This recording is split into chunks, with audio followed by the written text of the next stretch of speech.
My brother Caleb told our family chat he was buying my foreclosed beach house at auction, scamming our dad for the cash.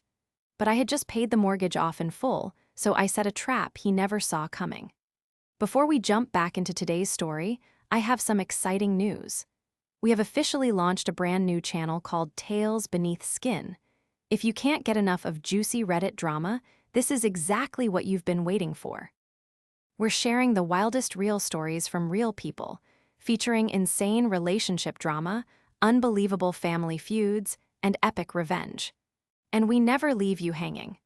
We track down every single update and plot twist so you get the complete story and the final resolution all in one place.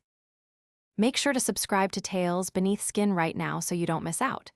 You'll find the link in the video description, the pinned comment, and the collaboration tag. Now, back to the story. The fever had been burning through me for 3 days, leaving me a hollowed-out shell tangled in damp bedsheets. As a 42-year-old lead architect, my life was usually a meticulously organized series of blueprints, client meetings, and site visits. But a severe bout of pneumonia had violently forcefully pulled the emergency brake on my career, confining me to my dimly lit bedroom. I was weak, coughing until my ribs felt bruised, and barely able to keep a cup of broth down. The world outside my window felt distant, muffled by the sheer exhaustion weighing down my bones. My only tether to reality was the steady, rhythmic sound of the rain lashing against the glass, a stark contrast to the sunny, coastal haven I usually retreated to on weekends, my beloved beach house. That house was my sanctuary. I had designed every single square inch of it myself, from the sweeping wraparound cedar deck to the floor-to-ceiling windows that perfectly framed the crashing ocean waves. It was the culmination of 2 decades of grueling 14-hour workdays, missed holidays, and relentless saving. It was my pride and joy, a tangible monument to my independence. I was drifting into an uneasy, medicine-induced sleep when my phone buzzed on the nightstand. The harsh vibration rattled against the wood, loud and intrusive in the quiet room. I groaned, my arm feeling like it was made of lead as I reached over to grab it. The bright glare of the screen made my eyes water. It was a notification from our family group chat, simply titled The Core. It was a message from my younger brother, Caleb. Caleb, hey everyone. I hate to be the bearer of bad news, especially with Sophie being so sick right now, but I just found out something awful. Sophie's beach house is in foreclosure. The bank is auctioning it off next week. I stared at the screen, my blurry eyes struggling to focus on the text. Foreclosure. Auction. A cold sweat broke out across my forehead, mingling with the fever. My heart began to hammer a frantic rhythm against my bruised ribs. Before I could even type a confused reply with my trembling fingers, another message popped up. It was from our father, Arthur. Arthur, oh my God. Caleb, are you sure? How did this happen? Poor Sophie, the medical bills and the time off work must have ruined her finances. She's too proud to ask for help. Caleb, I'm positive, Dad. I saw the public listing. Look, if it goes to a public auction, some random investor is going to snatch it up for pennies and gut the place. I can't let that happen to our family. I spoke to the auctioneer. I can secure it before it goes public if I show up with $400K in cash by tomorrow.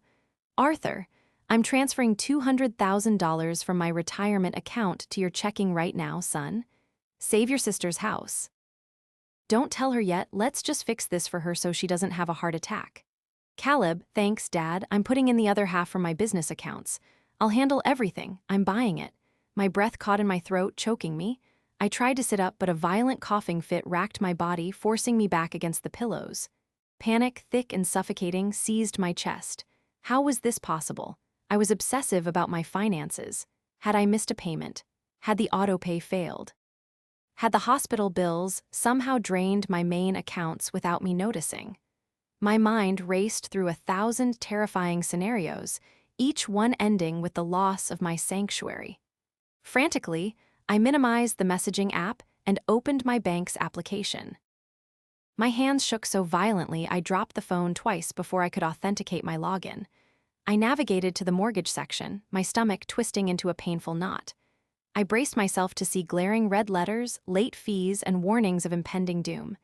Instead, the screen loaded to a perfectly calm green dashboard. Balance, $0, status, paid in full. I blinked. I wiped my eyes and looked again. It still said 0. A heavy, profound silence settled over the room. 3 weeks ago, right before I got sick, I had received a massive bonus from completing a 5-year commercial project. Combined with my savings, I had finally done what I had dreamed of for years. I wired the remaining $2 million to the bank, paying off the 30-year mortgage 22 years early. I had wanted to surprise my dad with the news at dinner next month. Suddenly, my phone rang in my hand, startling me so badly I gasped. The caller ID displayed the name of my bank. It was David, the vice president of the mortgage lending division, the man who had personally handled my massive payoff wire just weeks prior. I swiped to answer, pressing the phone to my ear. Hello. My voice was a raspy, weak whisper. Sophie. It's David from the bank. His voice was crisp, professional, but laced with profound confusion. I am so sorry to bother you while I know you're recovering, but something highly irregular just happened, and my fraud department flagged it. What is it? I managed to croak. A man named Caleb just called our main branch, David explained, his tone lowering into a serious register. He was incredibly aggressive, claiming to be your legal proxy. He demanded the foreclosure auction packet for your coastal property. He said he was ready to wire $400,000 to secure the deed to his LLC. The room seemed to spin. What did you tell him? I transferred the call to my direct line immediately, David said. I told him point blank, "Sir, this property isn't in foreclosure. The owner just paid $2 million ahead. Early payoff. The house is owned completely free and clear." He hung up on me immediately after I said it. Sophie, who is this guy trying to buy your house? The feverish heat in my body instantly vanished, replaced by a cold, crystalline ice that froze the blood in my veins. It wasn't a mistake. It wasn't a misunderstanding. It was a calculated, predatory strike. Caleb hadn't found a foreclosure listing. He had fabricated one. He was using my illness as a smokescreen to panic our elderly father into handing over $200,000 in cash, under the guise of saving a property that was never in danger. I closed my eyes, a single hot tear slipping down my cheek. It wasn't a tear of sadness. It was a tear of absolute, furious realization. The betrayal was worse than the diagnosis itself. The silence in my bedroom after David ended the call felt heavy, thick with an unspoken, horrifying truth. I lay there staring at the ceiling, my chest rising and falling in shallow, jagged breaths. Every muscle in my body ached, but the physical pain was suddenly eclipsed by the sheer magnitude of the emotional violence my own brother had just attempted. I needed to stop Arthur. I needed to stop the wire transfer before my dad handed over his hard-earned retirement savings to a phantom cause. I fumbled with my phone, pulling up my father's contact. My thumb hovered over the call button, trembling. Arthur was 71. He was a retired executive who had worked his entire life to ensure his children had a safety net. His heart wasn't as strong as it used to be. The thought of telling him, while he was in a state of sheer panic, that his son was actively robbing him. I didn't know if his heart could take the shock. I hit dial. It rang, the sound echoing endlessly in my ear. "Pick up, Dad. Please pick up." It rolled to voicemail. "Dad," I whispered, my voice cracking. "Dad, do not send the money. Do not wire anything to Caleb. I'm fine. The house is fine. Call me the absolute second you get this." I ended the call, my mind racing. I couldn't wait for him to check his messages. I had to confront the source. I had to talk to the monster wearing my brother's face. I dialed Caleb's number.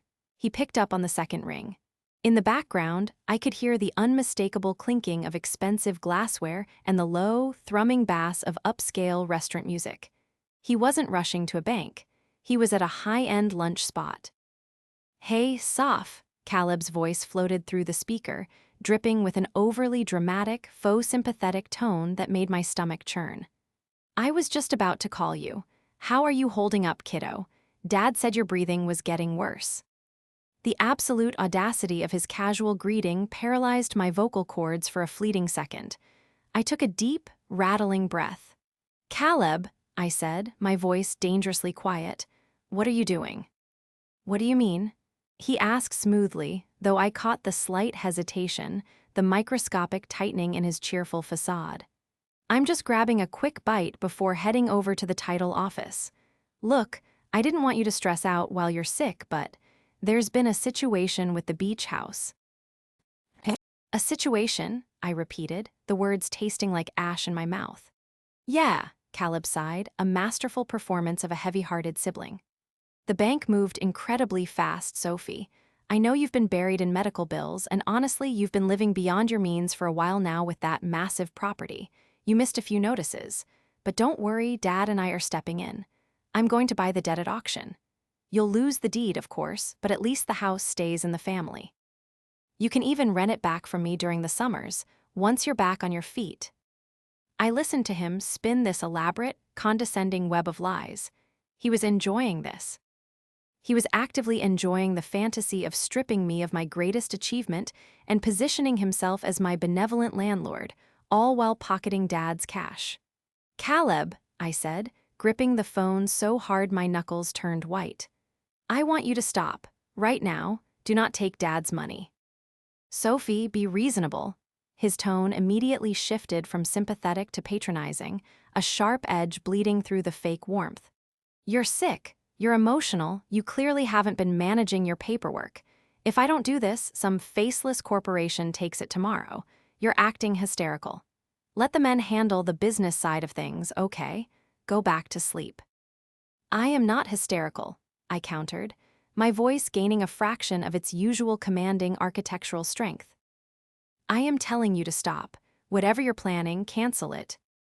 "It's too late," Caleb snapped, dropping the supportive brother act entirely. His voice turned cold, hard, and utterly ruthless. "Dad already authorized the wire.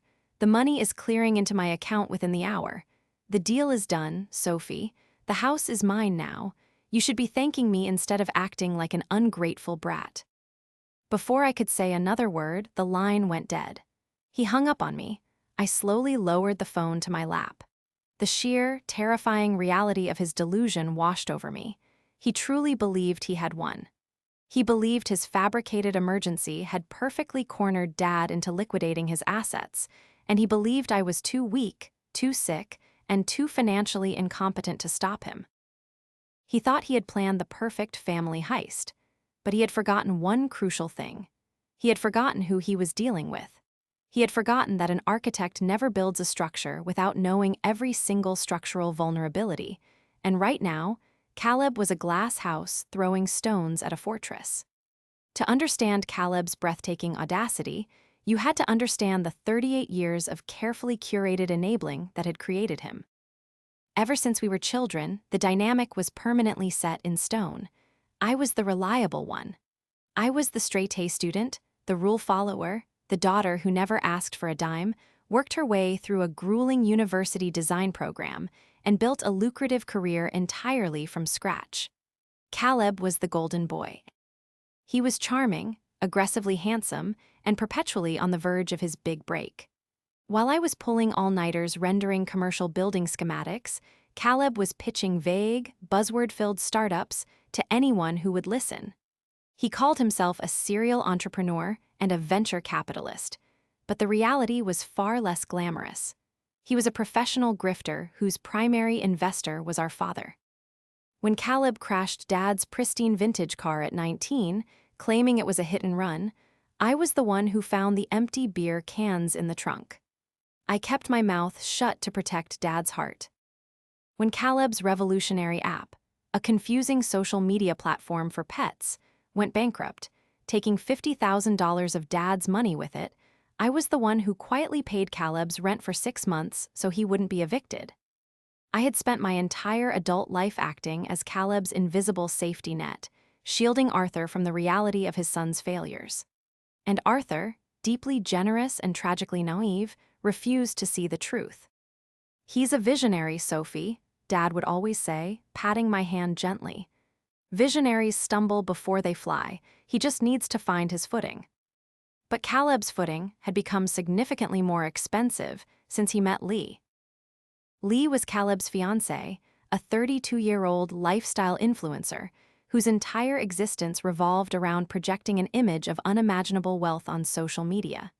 She was polished, sharp-featured, and perpetually draped in designer labels that I knew for a fact Caleb could not afford.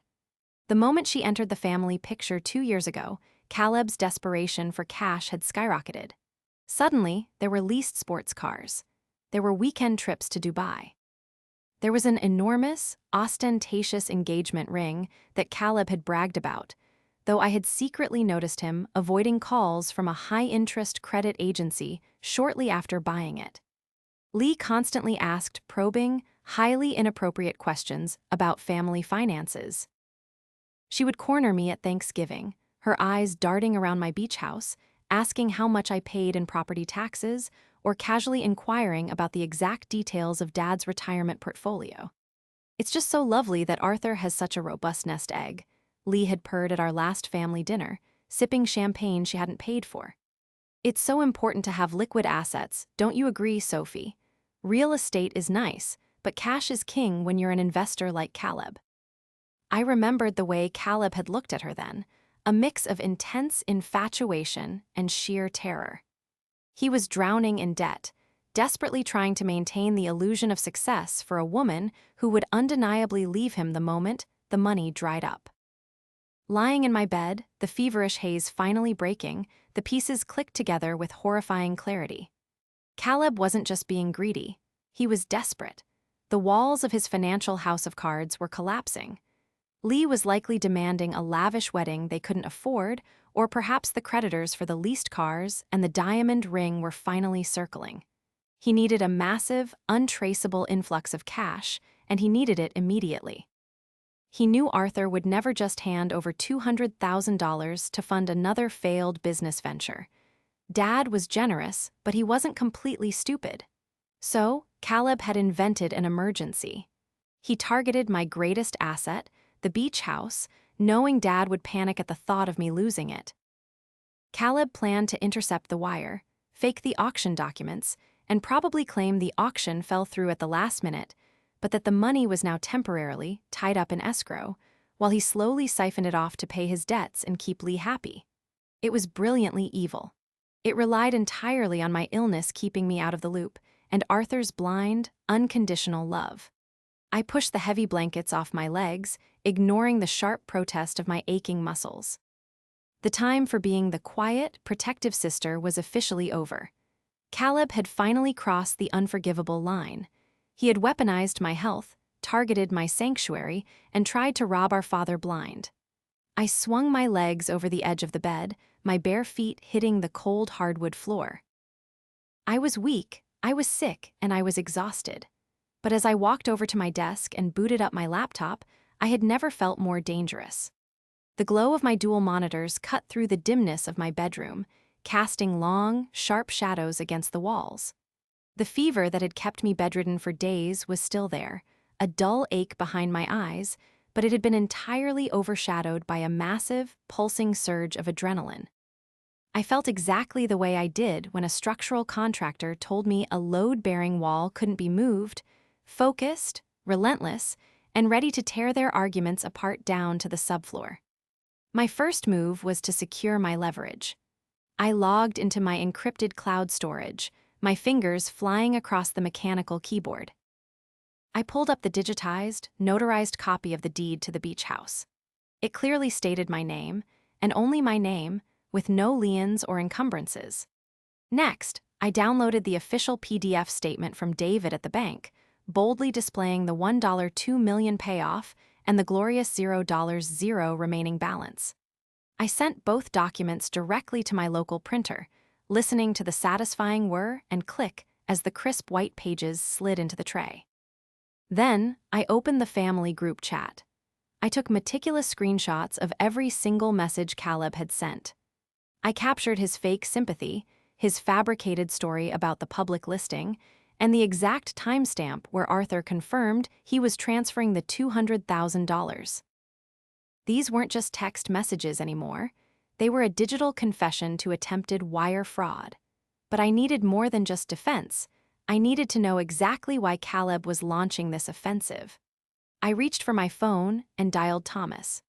Thomas was the lead corporate attorney for my architectural firm, a man whose entire career was built on dismantling fraudulent contractors and sniffing out hidden financial liabilities. He owed me a massive favor for finding a zoning loophole that saved him thousands on his own property last year. "Sophie," Thomas answered, sounding surprised.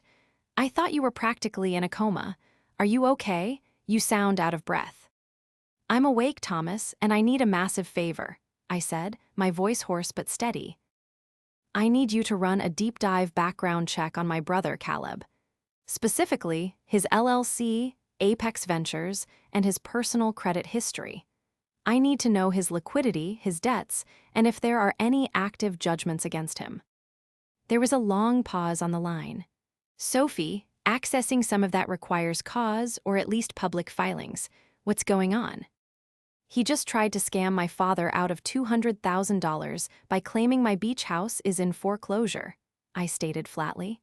"He's planning to use the cash to cover something up. I need to know what it is, and I need to know now." The shift in Thomas's demeanor was instantaneous. The friendly colleague vanished, replaced by the shark I kept on retainer. "Give me his full legal name, his date of birth, and whatever address he's currently claiming. I'll pull the state tax board records, court dockets, and corporate filings. Give me 2 hours." For the next 2 hours, I didn't rest. I showered, the hot water washing away the sickly sweat of the past few days. I dressed in a sharp, tailored pair of slacks and a crisp button-down blouse. If I was going to war, I refused to look like a victim. I marched downstairs to my primary home's expansive kitchen, laid the printed documents out on the marble island, and waited. When my laptop pinged with an encrypted email from Thomas, I tore into the attachment. The findings were worse than I could have ever imagined. Caleb wasn't just broke, he was completely underwater. Thomas had uncovered a mountain of public filings. Apex Ventures had exactly $42 in its operating account. There were 3 separate pending lawsuits from unpaid vendors, but the real shocker was the personal debt. Caleb had 2 luxury vehicles in active repossession status. He had maxed out 6 different high-yield credit cards. And the grand finale, the piece of information that made my stomach turn, was a default notice from a high-end private jeweler. He had financed Lee's massive engagement ring on a predatory, short-term loan, and he was 3 months behind on payments. He was a cornered animal, drowning in a sea of fake wealth, and he was using Arthur as a life raft while shoving my head under the water to do it. The trap was fully set. Now I just needed him to step into it. I picked up my phone and dialed Arthur. "Dad," I said, injecting a subtle, breathless weakness into my voice. "Can you and Caleb come over? I saw the messages. We need to talk about the house." It took less than 40 minutes for Arthur's sedan to pull into my driveway.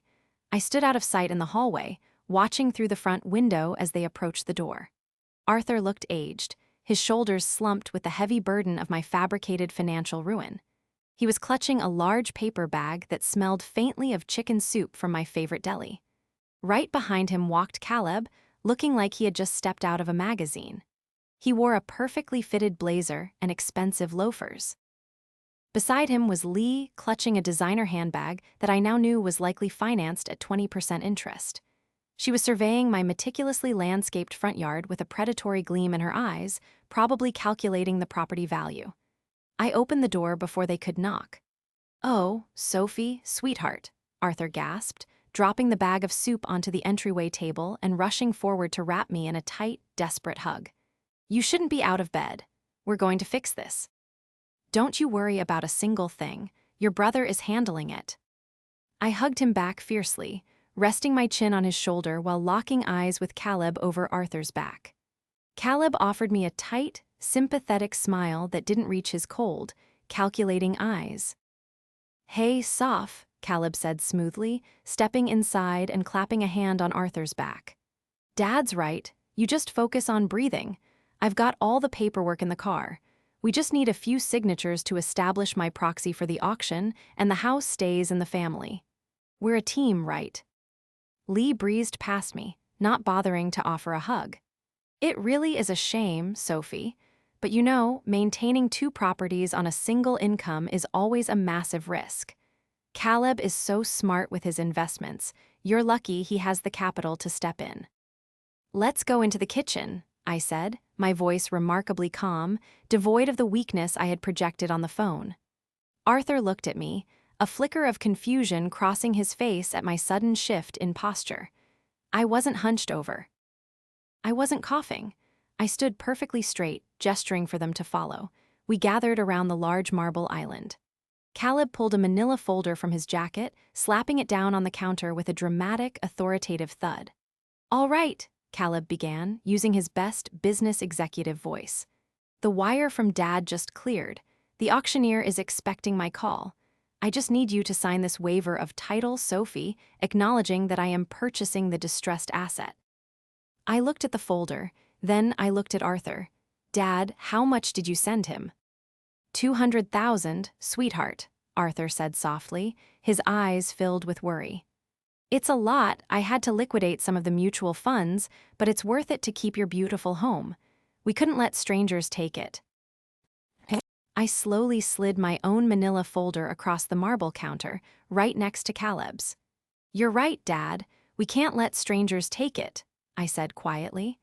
I opened my folder and pulled out the single sheet of paper bearing the bank's letterhead, which is exactly why I paid the mortgage off in full 3 weeks ago. I slid the zero balance statement directly in front of Arthur. The silence that fell over the kitchen was absolute. It was so quiet I could hear the faint ticking of the wall clock in the living room. Arthur stared at the paper. He picked it up, his hands trembling slightly as he adjusted his reading glasses. He read the numbers once, twice, 3 times.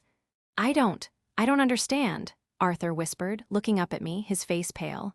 "This says, paid in full. Balance 0, but Caleb said." "Let me see that." Caleb snatched the paper out of Arthur's hand, his eyes scanning the document rapidly. I watched the blood completely drain from his face, leaving his artificial tan looking sallow and sickly. The polished veneer cracked instantly. "This is fake," Caleb blurted out, his voice a frantic, high-pitched bark. He threw the paper back onto the counter as if it had burned him. "Dad, she's lying. She's delirious from the fever. She printed this off the internet." I saw the public listing with my own eyes. "Did you?" I asked, my voice slicing through the air like a scalpel. I turned my gaze entirely onto Caleb, pinning him under a glare I usually reserved for contractors trying to cut corners with cheap steel. "Because I spoke to David, the vice president of the mortgage division, an hour ago. He told me a very aggressive man called, trying to buy my foreclosed house with a $400,000 wire. David told that man the house was paid off. David told that man there was no foreclosure." Caleb took a physical step back, bumping into Lee, who was suddenly staring at him with wide, confused eyes. "He's lying," Caleb shouted, his composure shattering into a million pieces.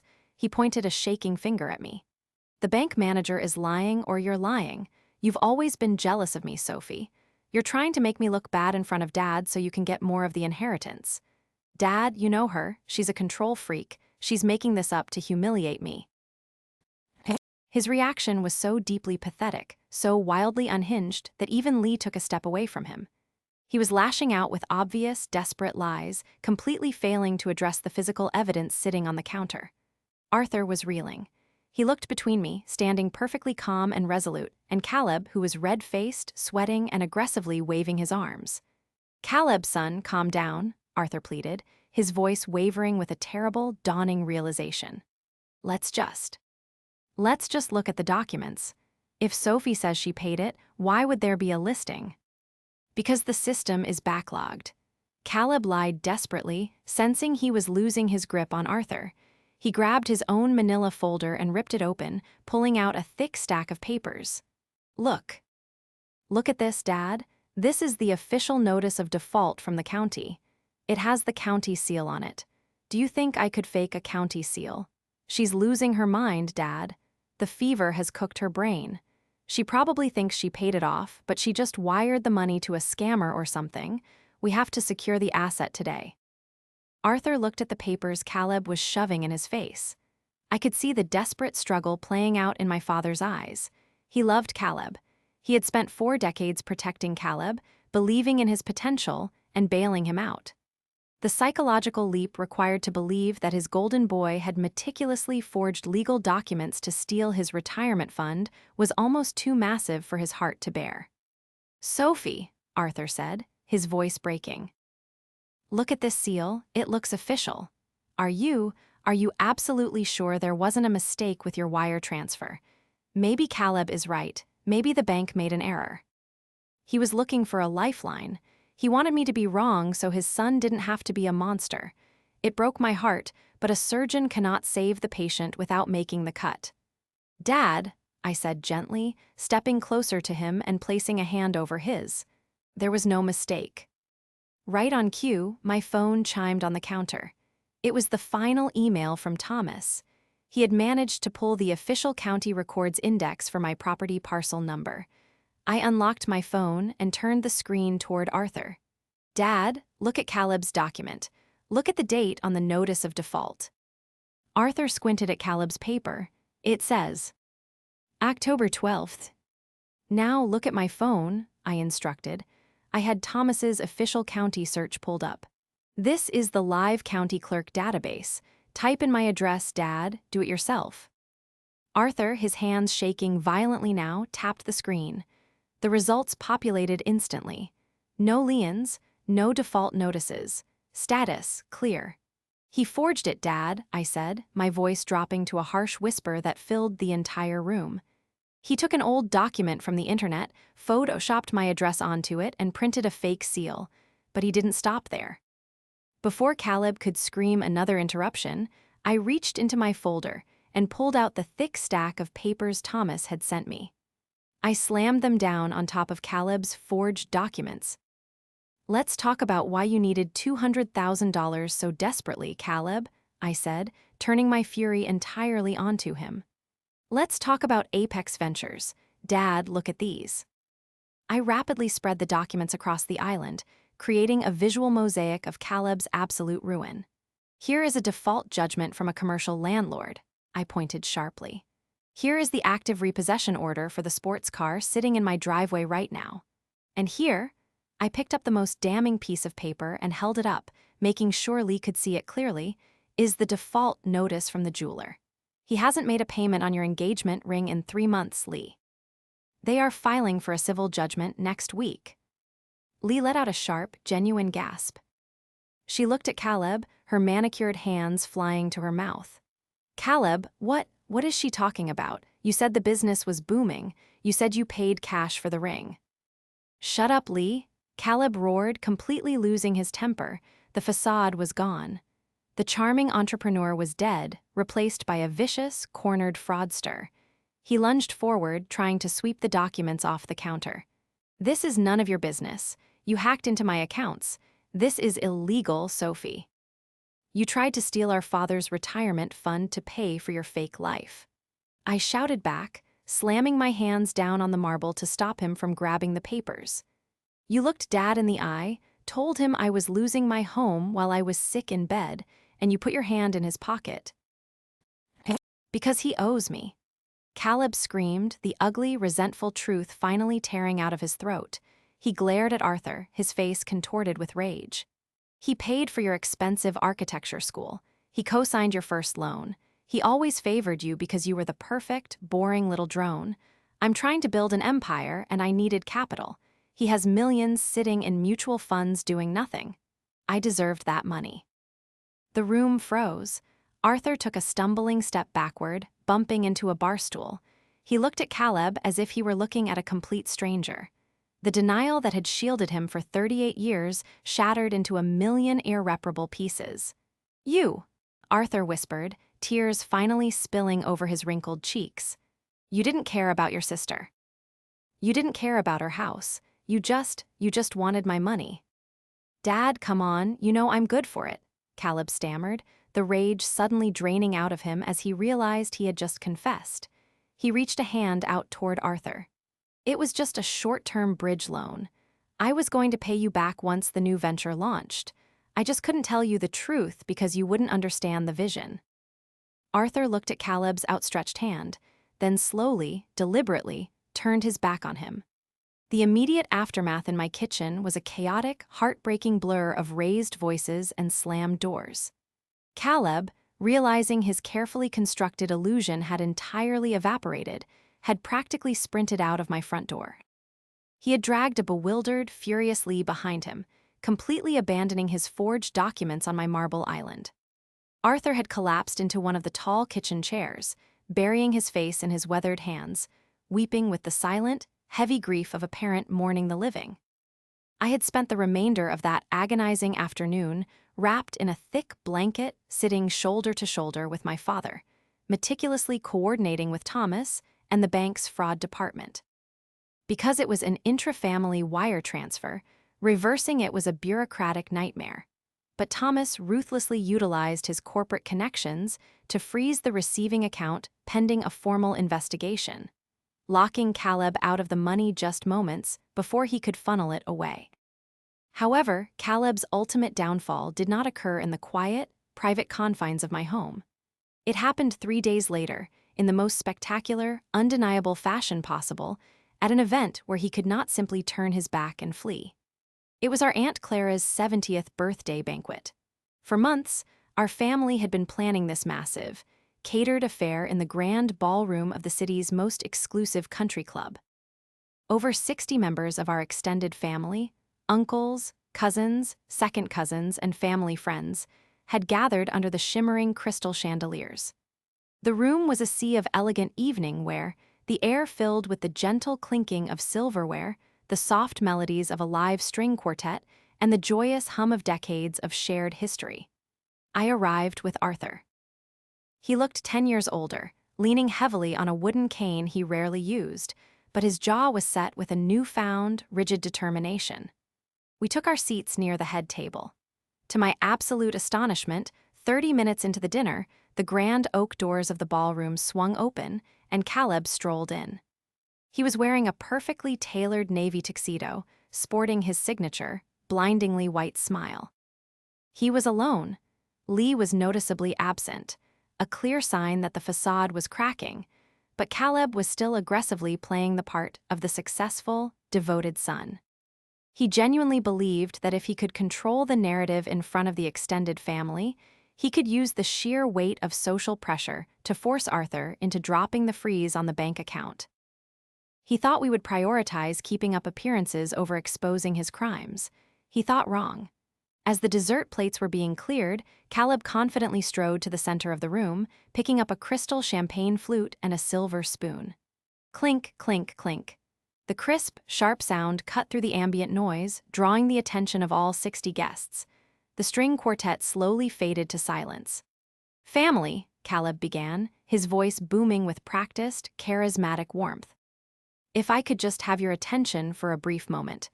We are here to celebrate the wonderful Clara, but I also want to take a second to acknowledge the beautiful strength of this family.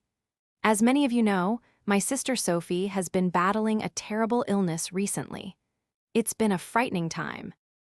But I want to assure everyone here that I am personally handling her affairs, managing her properties, and ensuring that she is completely protected from any financial ruin during her recovery. That is what family does. We step up." He raised his glass toward our table, an utterly sickening display of manufactured nobility. A polite, appreciative applause began to ripple through the ballroom. My aunts and uncles smiled, turning their eyes toward me with expressions of profound pity. I felt the familiar, sharp focus of my architectural training lock into place. I stood up. I didn't rush. I didn't shout. I simply picked up the heavy, leather-bound portfolio I had brought with me and walked with steady, deliberate steps toward the center of the ballroom. "Thank you, Caleb, for that deeply moving performance," I said. My voice was amplified by the sheer, stunning silence that had suddenly fallen over the room. I stopped just a few feet away from him. The confident, radiant smile on his face instantly faltered, his eyes darting nervously toward the exits. "However," I continued, projecting my voice so every single relative could hear the absolute clarity of my words, "I think it is incredibly important that this family understands exactly how you have been handling my affairs." I opened the leather portfolio. 3 days ago, I announced to the captivated audience, Caleb told our father that my beach house was going into foreclosure because I was too sick to pay my bills. He claimed he needed $200,000 in cash to save it from a public auction. He provided this document. I pulled out the crisp, color-printed copy of the fake default notice. I handed it directly to our Uncle Henry, a retired judge who was sitting at the nearest table. Caleb claimed that had the official county seal, I said smoothly, watching Caleb's face turn the color of wet ash. But as Uncle Henry can likely tell you, that seal is entirely forged. I know this for a fact because I personally paid off my entire mortgage 3 weeks ago. My house is, and always has been, owned free and clear. A collective, sharp gasp echoed across the ballroom. Aunt Clara dropped her napkin. Several cousins leaned forward, their eyes wide with disbelief. "Sophie, stop," Caleb hissed through clenched teeth, his charming facade completely dissolving into a mask of pure, panicked malice. "You're ruining the party, you're sick. Sit down." "I am perfectly healthy," I replied coldly, turning my back to him to address the room.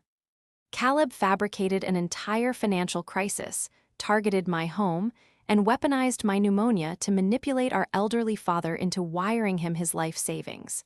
He didn't want to save my house. He wanted to steal Dad's money to hide the fact that his empire is a complete illusion. I pulled the remaining documents from the portfolio and began laying them out on an empty cocktail table. "He is currently drowning in civil lawsuits for unpaid debts," I listed loudly, methodically pointing to each paper. "His business account is completely overdrawn. His luxury cars are out for active repossession as we speak. And his fiancée left him yesterday because she discovered he hasn't made a single payment on her engagement ring in 3 months. He is not a successful entrepreneur. He is a predator who tried to rob his own family to pay for a life he cannot afford." The silence in the ballroom was deafening. It was a heavy, suffocating quiet, broken only by the sound of Caleb's ragged, panicked breathing. He looked around the room, making eye contact with our relatives, searching for a single face that would believe his lies. But there was nothing. No sympathy, no enabling, just pure, unadulterated shock and disgust. "Dad," Caleb pleaded, his voice cracking violently as he turned toward the head table. He was sweating profusely now. "Dad, please, tell them she's lying. You know me, tell them." The entire room turned to look at Arthur. For 38 years, Arthur had been Caleb's shield. He had always stepped in, smoothed things over, and written the check to make the problem disappear. Caleb expected him to do it again. Arthur slowly pushed his chair back. He leaned heavily on his cane, forcing himself to stand tall. He looked at the son he had loved and protected so fiercely, and the heartbreak in his eyes was replaced by an unbreakable, hardened resolve. "I have spent my entire life trying to help you fly, Caleb," Arthur said, his voice carrying a commanding, mournful authority that resonated through the grand hall. "But I will not allow you to tear your sister down to build your nest, and I will not allow you to treat my love as a weakness to be exploited." Arthur reached into his suit pocket and pulled out a folded piece of official stationery. "This morning, accompanied by Sophie's attorney, I went to the bank," Arthur announced, his voice unwavering. "I have officially recalled the wire transfer under the parameters of elder financial abuse. Furthermore, I have signed the paperwork to completely remove you as the executor of my estate, and I have removed you from my will entirely." Caleb stumbled backward as if he had been physically struck. "Dad, you can't." "I already have," Arthur stated with absolute finality. "And lastly, I have authorized our lawyer to submit your forged county documents to the district attorney's office. Forging a government seal to commit wire fraud is a serious crime, Caleb. You are no longer my financial responsibility. You are on your own. Now, leave this family celebration immediately." Caleb stood frozen, his mouth opening and closing like a suffocating fish. He looked at me, then at Arthur, and finally at the sea of relatives who were staring at him with utter contempt. The golden boy was dead. The illusion was shattered. With a humiliated, choked sob, Caleb turned and practically ran out of the grand ballroom, the heavy oak doors slamming shut behind him, sealing his exile. The fallout from that night was swift, severe, and entirely unmitigated. Once the protective umbrella of Arthur's funding was permanently removed, Caleb's life collapsed with the speed of a demolished building. Without the stolen $200,000 to act as a bridge loan, his creditors descended like vultures. The morning after the country club dinner, the repossession agency successfully located his leased sports car, towing it out of his upscale apartment complex in full view of his neighbors. 2 days later, an eviction notice was taped to his door. Lee had made good on her exit. According to a brief, frantic voicemail she had left on Arthur's phone, attempting to clear her own name, she had packed all of her belongings, left the unpaid engagement ring on the kitchen counter, and moved to another state to stay with friends. She wanted absolutely nothing to do with a man who was entirely broke and facing a massive legal storm. And that storm arrived quickly. Thomas, true to his formidable reputation, did not just submit the forged documents. He curated a meticulously organized binder of evidence for the district attorney. Because Caleb had used a fabricated county seal and electronic communication to attempt the theft of over $100,000, the authorities took the case incredibly seriously. Within 2 weeks, Caleb was officially indicted for attempted wire fraud and the forgery of public records. He was currently awaiting trial, relying on an overworked public defender because he could not afford private counsel. He tried to call Arthur a few times, leaving desperate, tearful voicemails begging for bail money or a loan for a lawyer. Arthur never answered. Following Thomas's advice and his own newly forged boundaries, Arthur simply forwarded the voicemails to our legal team and changed his phone number. The cancer had been completely excised from our family tree, and in its absence, an incredible, profound healing began to take root. It was a breezy Sunday afternoon, about a month after the entire ordeal had concluded. The lingering cough from my pneumonia was completely gone, replaced by a deep, revitalizing sense of peace. I was sitting on the sweeping wraparound cedar deck of my beach house, the very sanctuary Caleb had tried to steal. The sun was warm, the ocean breeze was carrying the crisp scent of salt water, and the rhythmic sound of the crashing waves was a soothing melody against the wooden pylons. Arthur was sitting in the plush lounge chair next to me, a warm cup of herbal tea resting in his hands. He looked remarkably better. The crushing weight of constant worry and the burden of sustaining Caleb's illusions had lifted from his shoulders, taking years off his appearance.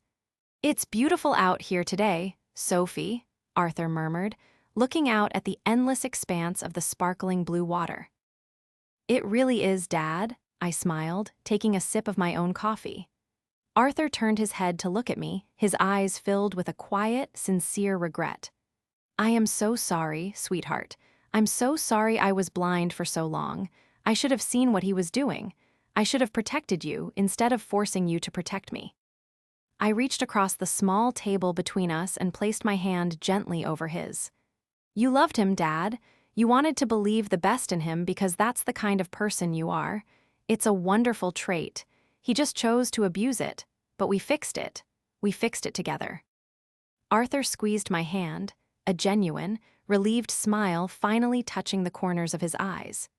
"You know, I always knew you were smart, Sophie, but watching you organize that entire defense. You are a force of nature. I have never been more proud of the woman you've become." "I build things meant to last, Dad," I said softly, looking back out at the ocean, feeling the solid, immovable wood of my home beneath my feet. "And I don't let anyone tear them down." We sat there in comfortable, loving silence, watching the tide roll in. The storm had passed, the foundation was secure, and for the first time in my life, my sanctuary felt truly, permanently safe.